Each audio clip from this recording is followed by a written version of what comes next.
Hello అందరికీ, నేను మీ దేవాంశం. ఈరోజు నేను శ్రీకాళహస్తి నుంచి అప్పలాయగుంట వెంకటేశ్వర స్వామి టెంపుల్ వరకు మా బైక్ జర్నీ గురించి మీతో షేర్ చేసుకోబోతున్నాను. Please subscribe to my channel మీ దేవాంశం. ఫస్ట్ మేము ఇంట్లో పూజ చేసుకుని గుడికి బయలుదేరినాము. అప్పటికే కొంచెం లేట్ అయింది, కానీ ఇంక వెళ్ళాలి అనుకున్నాం కాబట్టి ఖచ్చితంగా వెళ్ళాలనేసి బయలుదేరేసినాము. అక్కడ కనిపించేది మన కాళహస్తి టెంపుల్ అండి. అది కూడా తొందరలో వీడియో పోస్ట్ చేద్దాం అనుకుంటా ఉన్నాము.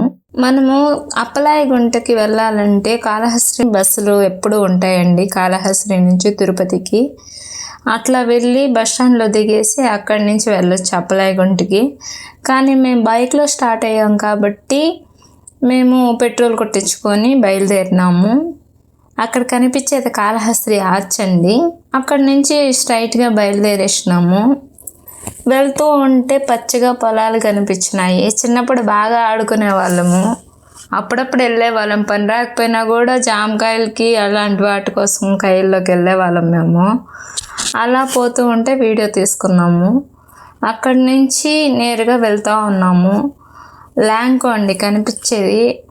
ఎక్కువ చుట్టుపక్కల ప్రజలు కానీ మన వాళ్ళు బయటకు వెళ్తుంటే బయట రాష్ట్రాల నుంచి మన వాళ్ళు కానీ వచ్చి అక్కడ ల్యాంకోలో వచ్చేస్తూ ఉంటారు. అది దాటుకున్నాక టోల్గేట్ అండి. ఇది ఇంకా పూర్తి చేయలేదు, తొందరలో పూర్తి చేసే విధంగా ఉన్నారు. అంటే తిరుపతి నుంచి కాళహస్తికి మధ్యలో ఈ టోల్గేట్ అనేది రాబోతుంది. సరే, ఇంకా మామూలుగా వెళ్తే హైవే లేనప్పుడు డైరెక్ట్గా ఏర్పేడికి వెళ్ళి ఏర్పేడి నుంచి రేణిగుంటకి వెళ్ళి రేణిగుంట నుంచి తిరుపతికి వెళ్ళిపోతా ఉన్నాము. కానీ ఇదేంటంటే డైరెక్ట్ హైవే అండి, నేరుగా పుత్తూరు బైపాస్ దగ్గర కలుసుకుంటా ఉంది. సో మేము హైవే ఎక్కేసాము. వెళ్తూ ఉంటే ఏర్పేడ్ స్కూల్ కనిపించిందండి. ఆశ్రమం అంటారు యాక్చువల్లీ దాన్ని. అక్కడే హాస్టల్ ఉంది, అక్కడే పిల్లలు ఉండి చదువుకుంటారు. అప్పుడప్పుడు అలా ఉంటుందండి బయట వాళ్ళకి అందరికీ, అంటే పూజలు అలాంటివి చేస్తూ ఉంటారు. ఒక గురూజీ దాన్ని నడిపిస్తూ ఉన్నారు.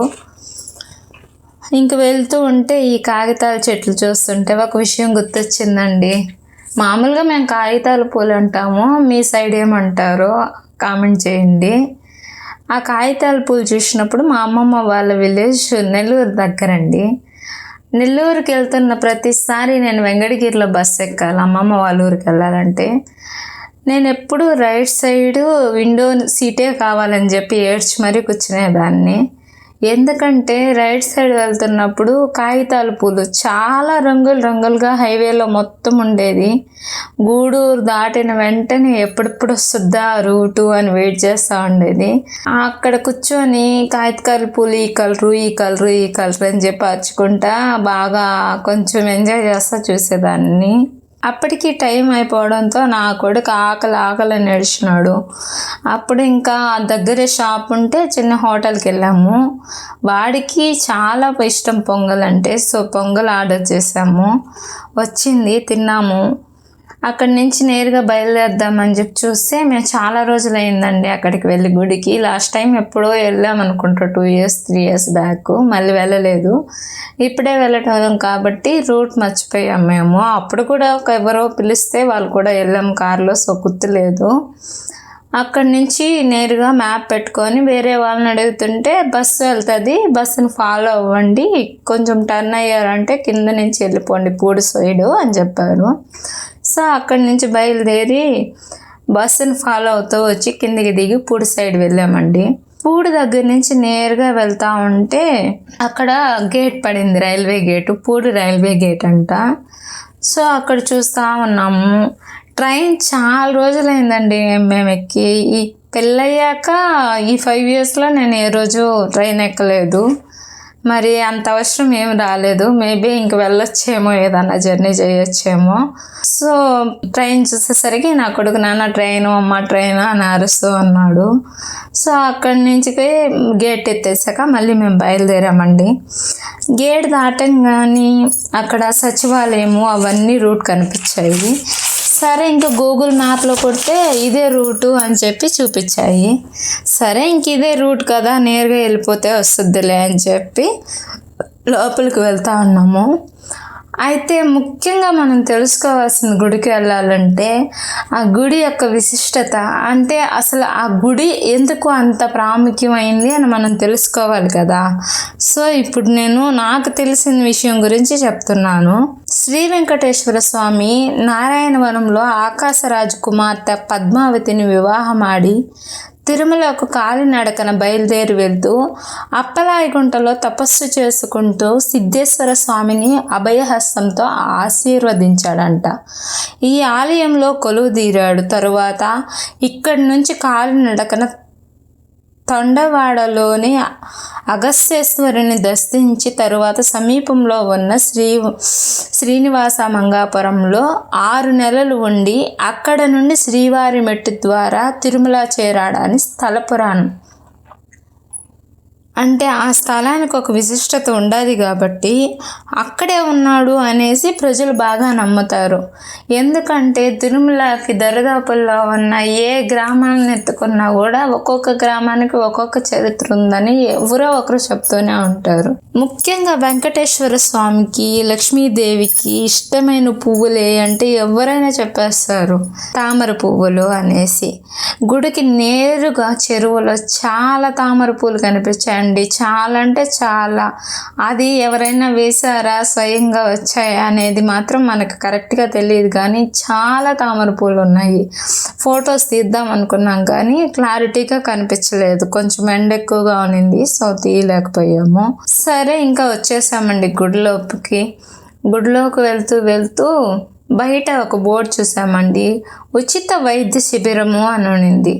అంటే ఏదైనా సడన్గా ప్రమాదం జరిగినప్పుడు కానీ ఏమైనా అయినా కానీ అక్కడ డాక్టర్స్ అనేది అవైలబుల్లో ఉన్నారండి. ఎప్పుడైనా ఏ ప్రమాదం జరిగినా కూడా అలా ఉండడం అనేది చాలా వరకు గ్రేట్ అండి.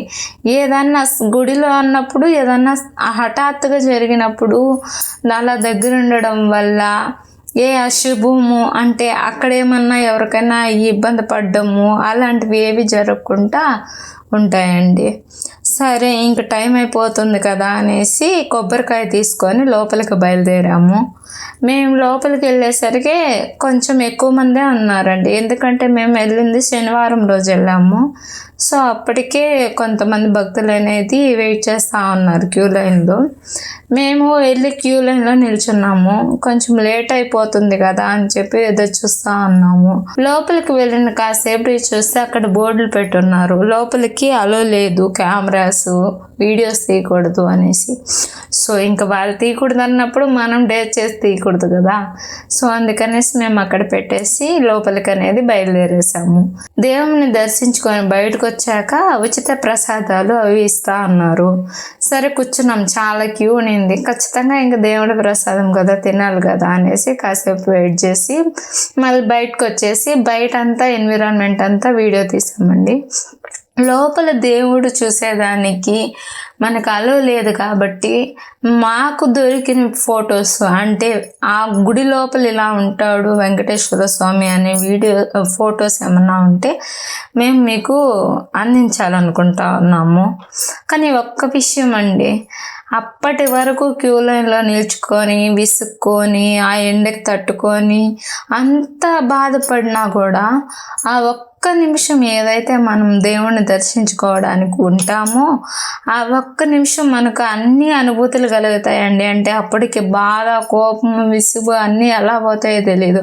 ఆ ఒక్క నిమిషం కోసం, ఆ ఒక్క నిమిషంలో చాలా అంటే చాలా ప్రశాంతంగా అనిపిస్తుంది. ఫైనల్గా మేము బయటకు వచ్చేసామండి. అక్కడికి వచ్చిన తర్వాత వెళ్ళి కొబ్బరికాయ కొట్టుకున్నాము. అంటే లోపల కొబ్బరికాయ కొట్టకూడదంట, అలా లేదు. సో బయట కొబ్బరికాయ కట్టేసుకున్నాము. మళ్ళీ వచ్చాము బయట. అప్పటికే మధ్యాహ్నం అయిపోయింది, చాలా ఆకలిస్తుంది, ఏం చేయాలో తెలియలేదు. సో అక్కడ బయట ఏందో చాలామంది మనుషులు ఉన్నారని వెళ్ళి చూసేసరికి అన్నదానం జరుగుతుంది. అన్నదానం అంటే చాలామంది అయ్యో ఏంది ఇక్కడ తినాలా అది ఇది అనుకుంటారండి. ఆ గుడిలో అన్నదానం అనేది దేవుడి ప్రసాదంతో సమానం అండి. సో మేము అక్కడి నుంచి తినేసి బయలుదేరాము. ఎందుకంటే అప్పటికే మధ్యాహ్నం అయిపోయింది, మళ్ళీ మేము కాళహస్తికి రిటర్న్ రావాలి కాబట్టి కొంచెం వర్షం వచ్చేలాగా అనిపించింది. సో తినేసి వెంటనే అక్కడి నుంచి బయలుదేరి ఇంటికి వచ్చేసామండి. ఇదే మా కాళహస్తి నుంచి అప్పలాయగుంట వరకు జర్నీ అండి.